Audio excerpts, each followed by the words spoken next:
Hello friends, মাই লাভ জলটু সবাইকে স্বাগতম। তো 2024 সালের শীতকালে আমার নতুন প্ল্যান্ট রোপণ করা এইগুলো সব ইনকা গেঁদা। তো আগের বছরে ইনকা গেঁদা খুব বড় বড় ইনকা গেঁদা হয়েছিল আমার কাছে। তো আমার খুব ভালো লেগেছিলো, তাই এই বছর আবার ইনকা গেঁদা চারা নিয়ে এসে রোপণ করলাম। দেখুন ফ্রেন্ডস, এইটা চন্দ্রমল্লিকা চারা।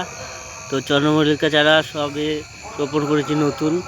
এটা হলো সেই আজোয়া খেজুর গাছের চারা। তো গাছটা অনেক বড় হয়ে গেছে। এটা হলো আমার সেই আম গাছের চারা, যেটা আমি নিজের হাতে কলম করেছিলাম। আরও একটা নতুন আম গাছের চারা নিজের হাতে কলম করেছি। তো এই কলমটাও সাকসেসফুল হয়ে গেছে। আপনারাও চাইলে বাড়িতে আম গাছের কলম করতে পারেন, খুব একটা বড় ব্যাপার না, নিজেরাই আম গাছের কলম করা যায়। তো কলমের ভিডিও পরে আপলোড দেবো।